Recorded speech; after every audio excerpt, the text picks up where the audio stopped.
नमस्कार, मी अर्चना तुम्हा सर्वांचं पुन्हा एकदा होम कुक्समध्ये खूप खूप स्वागत करते।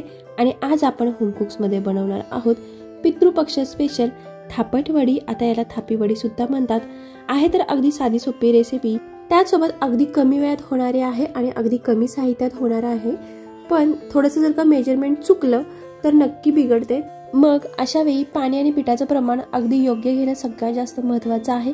तर मी छोटे छोटे टिप्स दिलेले आहेत या व्हिडिओमध्ये, त्यामुळे तुम्ही हा व्हिडिओ शेवटपर्यंत नक्की पहा। आणि मी दिलेल्या टिप्स आणि माझी रेसिपी आवडली असेल तर व्हिडिओला लाईक करा, शेअर करा। त्याचसोबत जर का तुम्ही चॅनलवरती नवीन असाल तर आपल्या चॅनलला नक्की सबस्क्राइब करा। चला तर मग आता वेळ न घालवता आपण रेसिपीला सुरुवात करूयात।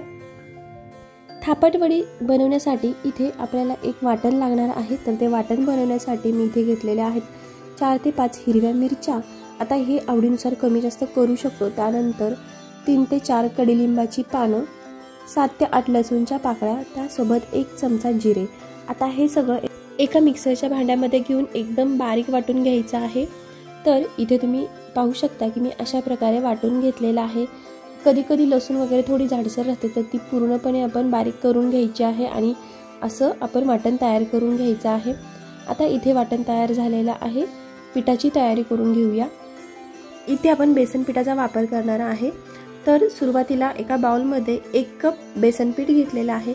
बऱ्याचदा लोक काय करतात की फोडणी करतात, त्यात पाणी घालतात आणि वरून बेसन पीठ पेरतात। पण अशा वेळेला जेव्हा आपण वरून बेसन पीठ पेरतो तर त्यामध्ये गाठी तयार होतात आणि कधी कधी त्या गाठी फुटतच नाहीत। त्यामुळे आपली वडी आहे ती बिघडण्याची शक्यता असते। त्याचसोबत आतमध्ये कच्चं पीठ लागतं। तर जर का अशा प्रकारे आपण पीठ सुरुवातीलाच भिजवून घेतलं तर आपल्याला ते सोपं पडतं शिजण्यासाठी। म्हणून इथे आपण सुरुवातीला बेसन पीठ भिजवून घेतोय। तर बेसन पीठ भिजवण्यासाठी मी इथे 1 कप बेसन पीठ वापरलेलं आहे। तर मी 1 कप भरून इथे पाणी घेतलेलं आहे आणि गरज लागेल असं थोडं थोडं पाणी घालून पूर्णपणे बेसन पीठ आहे ते भिजवून घ्यायचं आहे। बेसन पीठ भिजवत असताना सुद्धा शिस्तीत थोडं थोडं करून पाणी वापरायचं आहे। सुरुवातीच्या पाव कप पाण्यामध्येच बेसन पीठ व्यवस्थित भिजले गेलेलं आहे। आता वरून आपण अर्धा कप पाणी वतायचं आहे आणि बेसन पीठ पातळ करून घ्यायचं आहे। इथे तुम्ही पाहू शकता की मी वरून अजून अर्धा कप पाणी ओतलेलं आहे आणि त्यातलं पाव कप पाणी मी बाजूला करून ठेवलेलं आहे। याचा अर्थ की आपण पाऊण कप पाणी वापरलेलं आहे बेसन पीठ भिजवण्यासाठी। आता इथे बेसन पीठ भिजून तयार झालेलं आहे। आता अशा प्रकारे कन्सिस्टन्सी आल्यानंतरच या पिठाला आपण फोडणीमध्ये ओतायचं आहे। तर आता आपण फोडणीची तयारी करून घेऊया। पीठ फोडणीमध्ये ओतायच्या आधी इथे आपण ज्या ताटामध्ये थापटवडी थापणार आहे त्याला थोडंसं तेल लावा, तूप लावा आणि ग्रीस करून ठेवा। कारण कधी कधी एकदम पीठ छान शिजलं जातं आणि आपल्याकडे वेळ नसतो प्लेट ग्रीस करण्यासाठी। मग त्यातून ते आपण डायरेक्ट होतो आणि जर का खाली तेल लावलं नसेल तर वडी ताटाला चिकटून राहते। त्यामुळे ही प्रोसेस अगदी आठवणीने करायची आहे आणि त्यानंतरच पीठ शिजवायला घ्यायचं आहे। तर इथे ताट पण तयार झालेलं आहे। आता आपण फोडणी तयार करूया। इथे थोडंसं तेलाचं प्रमाण जास्त लागतं। मी इथे 3 चमचा तेल घेतलेला आहे आणि तेल कडकडीत गरम झाल्यानंतर मी सुरुवातीला मोहरी घातलेली आहे। आता मोहरी सुद्धा एकदम तडतड उडली पाहिजे एवढं तेल तापवायचं आहे। आणि त्यानंतर यामध्ये जिरं पण टाकलं तरी चालेल, पण मी इथे वाटणामध्ये जिरं घातलेलं आहे त्यामुळे मी पुन्हा एकदा जिरं वापरणार नाही। आता हे तयार केलेलं वाटण सगळं या तेलामध्ये घालायचं आहे आणि मीडियम गॅसवरती एकदम खमंग भाजून घ्यायचं आहे। इथे वाटण भाजत आल्यानंतर इथे अर्धा चमचा मी हळद घातलेली आहे। या ठिकाणी तुम्ही हिंग सुद्धा वापरू शकता।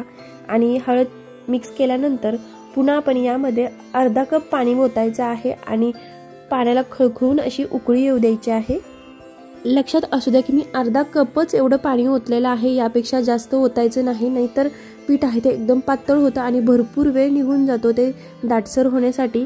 आता याला उकळी आल्यानंतर यामध्ये जे आपण तयार केलेलं पीठ आहे ते यामध्ये घालायचं आहे आणि सतत असं हलवायचं आहे। एकदम झटपट हलवायचं आहे। चुकून जर का काही वेळ हलवलं नाही तर पटकन खालचं जे बेसन आहे ते एकदम दाटसर होतं आणि पुन्हा यामध्ये गाठी व्हायला सुरुवात होते। त्यामुळे सुरुवातीपासून एकसारखं हलवायचं आहे। सतत आपल्याला हलवत हलवत जवळजवळ 7 ते 8 मिनिट जातात हे मिश्रण ठीक होण्यासाठी।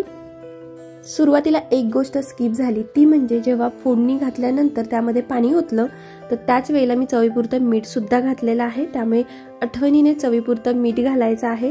आता बऱ्याच जणांना हे व्हिडिओ बघताना असं वाटतं अरे बापरे किती वेळ जाणार आहे, पण असं होत नाही। अगदी 5 ते 6 मिनिटांमध्येच ही प्रोसेस पूर्ण होते आणि अधूनमधून असं झाकण ठेवायचं आहे, एक वाफ द्यायची आहे।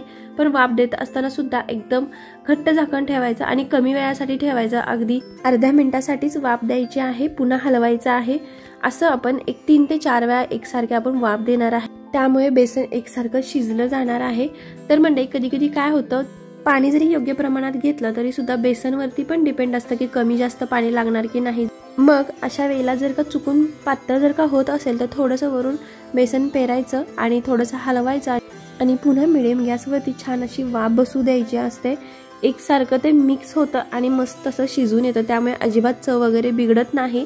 अगदी आपण थोडंसंच यामध्ये बेसन घातलेलं असतं आणि त्यासोबत कधी कधी बेसन पण घट्ट होतं, तर अशा वेळेला थोडंसं गरम पाणी करायचं, उकळलेलं पाणी घालायचं आणि पटकन मिक्स करायचं। मग त्यावेळेला ती कन्सिस्टन्सी आपल्याला जशी हवी आहे तशी पातळ होते।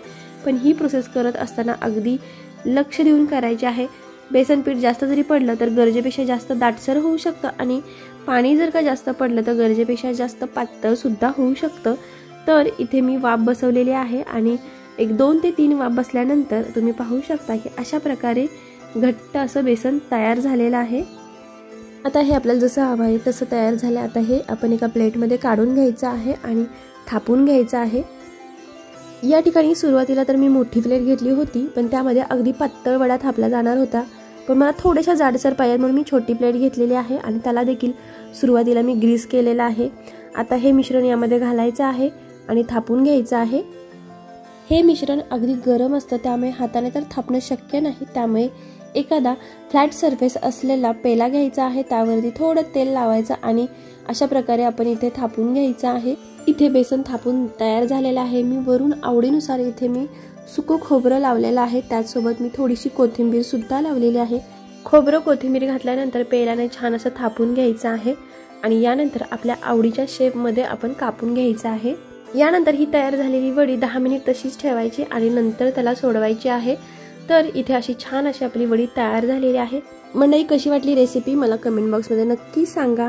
आवडल्यास ट्राय करून नक्की पहा आणि अशा छान छान रेसिपींसाठी आपल्या होम कुक्सला नक्की सबस्क्राईब करा। तर व्हिडिओ शेवटपर्यंत पाहिल्यास धन्यवाद। आता भेटूया अशाच आणखीन एक नवीन रेसिपीमध्ये, तोपर्यंत बाय बाय।